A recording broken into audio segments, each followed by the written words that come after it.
Hello everyone. I Utkarsha Singh, lecturer, Department of Electrical Engineering, NIT Polytechnic Nagpur. Students, today we are going to learn about energy conservation equipment, and the first one is soft starter. On previous video you have learned about a need for energy conservation of transformer, energy conservation technique in transformer, that is load sharing, isolating technique, parallel operation and periodic maintenance.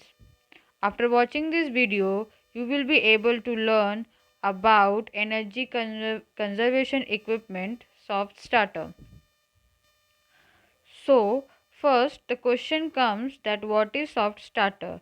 So, soft starter is an starting device which is used to accelerate, deaccelerate and protection to the three-phase induction motor through controlling applied voltage.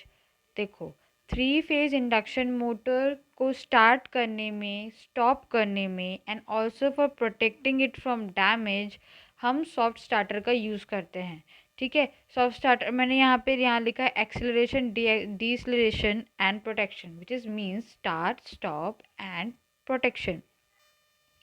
Soft starter को हम लोग as a reduced voltage starter की तरह use करते हैं जब हम किसी इंडक्शन मोटर को स्टार्ट करते हैं. इसीलिए हम, और क्योंकि इस सॉफ्ट स्टार्टर के अंदर में हम लोग सॉलिड स्टेट कंट्रोलर मतलब सॉलिड स्टेट अप्लायंस यूज़ करते हैं, इसीलिए इसका नाम सॉलिड स्टेट कंट्रोलर भी इसे कहते हैं. जब हम सॉफ्ट स्टार्टर का यूज़ करते हैं तो इसमें सबसे मेन मोटिव क्या होता है सॉफ्ट स्टार्टर का यूज़ करने का, कि सॉफ्ट स्टार्टर जो होता है वो मोटर को बहुत ही स्मूथली स्टार्ट करता है. आप लोगों ने पहले पढ़ा होगा डीओएल, डायरेक्ट ऑनलाइन स्टार्टर. ठीक है. डीओएल जो स्टार्टर होता है उसमें क्या होता है कि जो स्टार्टिंग करंट जो होती है वो इनरश करंट जिसको कहते हैं वो बहुत ज़्यादा होती है, जिसकी वजह से मोटर पे लोड बहुत पड़ता है. ठीक है. लेकिन हम यहाँ पे सॉफ्ट स्टार्टर का यूज़ करके उसको स्मूथली स्टार्ट भी कर सकते हैं एंड स्मूथली स्टॉप भी कर सकते हैं. इसीलिए आजकल लोग सॉफ्ट स्टार्टर को ज़्यादा प्रेफरेंस देते हैं, ना कि ड्यूअल स्टार्टर को. ठीक है. और ये जो सॉफ्ट स्टार्टर का यूज़ आप कहीं पे भी यूज़ कर सकते हो, जैसे वाटर पंप में, कन्वेयर बेल्ट में, इन सब जगहों पे आप यूज़ कर सकते हो. ठीक है. सॉफ्ट स्टार्टर का ब्लॉक डायग्राम. सॉफ्ट स्टार्टर में क्या क्या होता है? सॉफ्ट स्टार्टर में मेन कॉन्ट्रैक्टर होता है, ओवरलोड रिले, और ये जो सॉफ्ट स्टार्टर दिख रहा है उसे एससीआर या तो थायरिस्टर दोनों में से कोई भी यूज़ होता है. एससीआर आपको पता है सिलिकॉन कंट्रोल रेक्टिफायर होता है, वो हम यूज़ करते हैं, या तो फिर यहाँ पे थायरिस्टर यूज़ कर सकते हैं. आपने ट्राइक का नाम सुना होगा, इलेक्ट्रॉनिक्स पढ़ा है आप लोगों ने, वो भी हम इसमें यूज़ कर सकते हैं. ठीक है.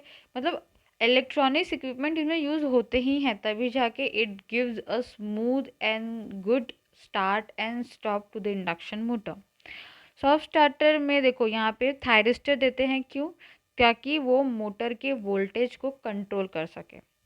ठीक है. जो हमारा ड्यूअल स्टार्टर होता है वो कोई मोटर के वोल्टेज को कंट्रोल नहीं करता. जैसे वोल्टेज आ रहा है वैसा ही वोल्टेज वो यूज़ करते थे ड्यूअल स्टार्टर में. इसीलिए जब हमारा करंट जो है हमारे मोटर के जो रेटेड करंट है उससे 3 to 5% ज़्यादा करंट रहता है जब ड्यूअल स्टार्टर आप यूज़ करते हो, तब आपने पढ़ा होगा स्टार्टिंग करंट बहुत ज़्यादा हो जाता है, इसलिए हम लोग स्टार्टर यूज़ करते हैं ताकि वो उसके करंट को कंट्रोल कर सके, है ना. लेकिन हम सॉफ्ट स्टार्टर में बात करते हैं तो सॉफ्ट स्टार्टर जो क्या होता है वो वोल्टेज को रेगुलेट करता है, और इसमें हीट सिंक भी लगा होता है. हीट सिंक मतलब जो जो जो फ़ैन लगे रहते हैं, जिससे कि अगर आपका अप्लायंस हीट हो रहा है तो वो उसको कूल करके हीट डिसिपेट करेगा. मतलब जितना भी हीट वो जनरेट कर रहा है वो उसको वेंटिलेशन प्रोवाइड करेगा. ठीक है. वो, और उसके बाद सॉफ्ट स्टार्टर के मॉडल पे डिपेंड करता है कि उसमें इलेक्ट्रॉनिक ओवरलोड रिले लगाना है या फिर नॉन इलेक्ट्रॉनिक ओवरलोड रिले. ये रिक्वायरमेंट होती है हर एक की. You can design your own soft starter. आप खुद से अपना डिज़ाइन कर सकते हो. यहाँ पे लिखा हुआ है कॉन्ट्रैक्टर. कॉन्ट्रैक्टर मतलब क्या होता है? कॉन्टैक्टर एक स्विच की तरह काम करता है। ठीक है, हम लोग जब आप 3 फेज़ इंडक्शन मोटर की बात करते हैं तो सिंगल फेज़ कॉन्ट्रैक्टर आता है, हर एक फेज़ में कॉन्ट्रैक्टर लगता है। कॉन्टैक्टर एक स्विच है जो कि यूज़ होता है स्विच ऑन और स्विच ऑफ करने के लिए। ठीक है, और अगर अगर आपके मोटर में कुछ भी प्रॉब्लम हुआ तो हम लोग यहाँ पे सर्किट ब्रेकर नहीं, कॉन्ट्रैक्टर यूज़ करते हैं। It isolate your motor from the supply if there is something fault, है ना। तो स्विच की तरह ये काम करता है, ऑन एंड ऑफ। ठीक है, और हर एक फेज़ में एक सिंगल पोल कॉन्ट्रैक्टर लगता है, ये आप लोगों को ध्यान में रखना है ना। In DOL, direct online starter,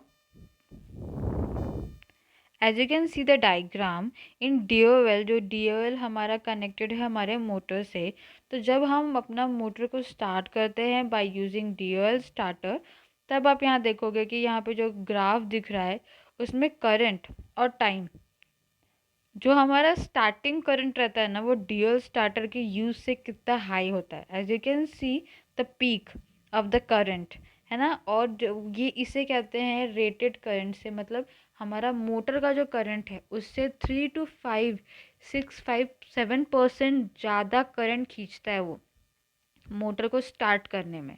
ठीक है, लेकिन सॉफ्ट स्टार्टर में क्या होता है, इन सॉफ्ट स्टार्टर जो आपका स्टार्टिंग करंट होता है वो एकदम कांस्टेंट रहता है, मतलब हाई रहेगा लेकिन एकदम पीक में नहीं जाएगा। मींस जैसे कि ड्यूल स्टार्टर में रेटेड करंट से बहुत ज़्यादा करंट लेता है, यहाँ पे नॉर्मल करंट फ्लो होता है जो कि नॉर्मली राइज होगा, ग्रेजुअली राइज होगा स्लोली, एंड देन फिर it will be constant according to the time.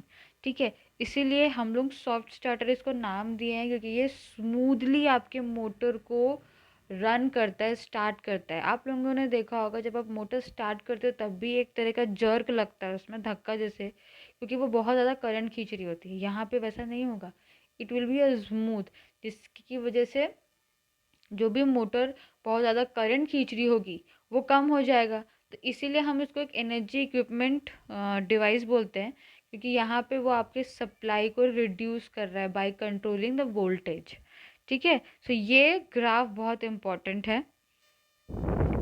Energy conservation equipment, अब ये राइट अप कि जब हम AC सप्लाई इंडक्शन मोटर को देते हैं स्टार्टिंग के टाइम पे, तो जो टॉर्क होता है वो बहुत ज़्यादा डेवलप होता है, उसके जो उसकी रेटिंग होती है, उसके मोटर की जो रेटिंग होती है उससे ज़्यादा टॉर्क डेवलप होता है, जैसे कि मैंने बताया आपको, जिसके वजह से कभी कभार क्या होता है कि आपका मोटर जो है वो शेक करने लगता है।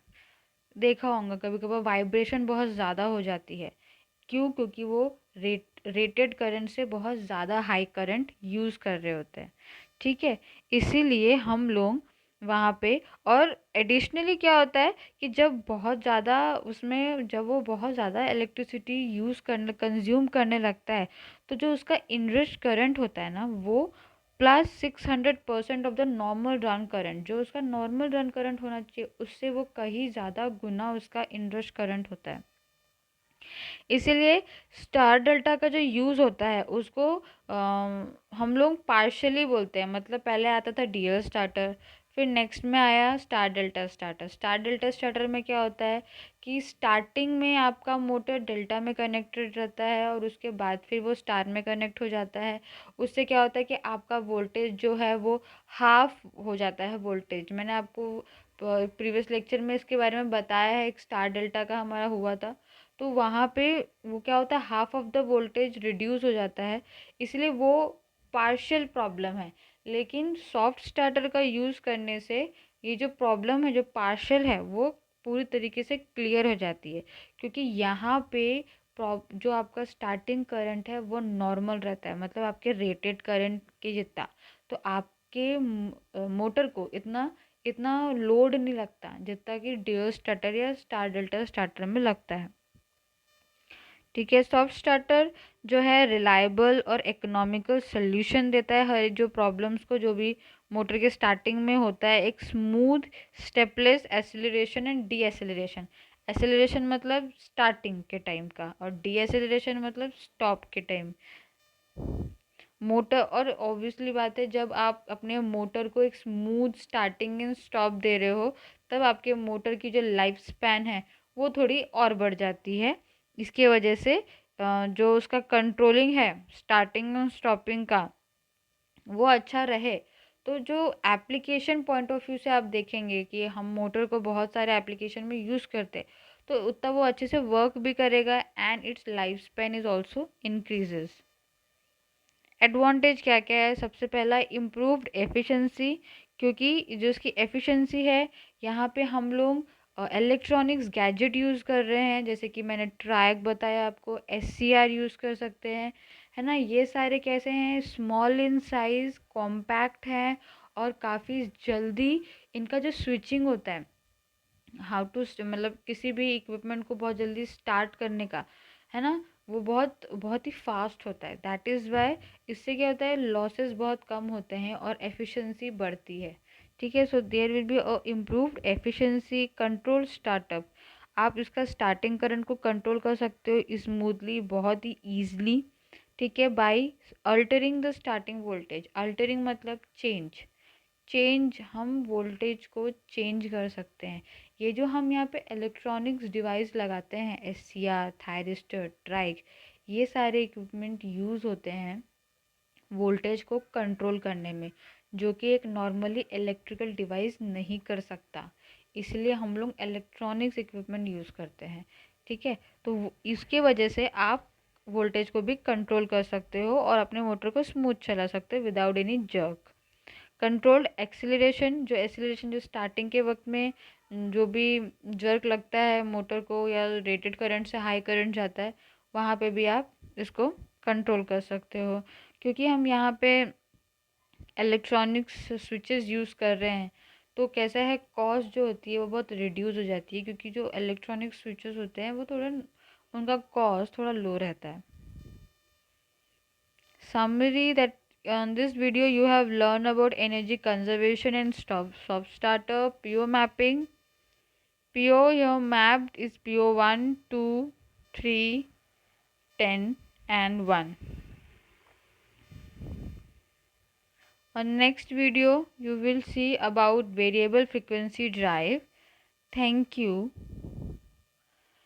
I hope you understand this topic, and if you don't understand this topic, then please research on this and you can ask me also. So please, you can message me or call me anytime.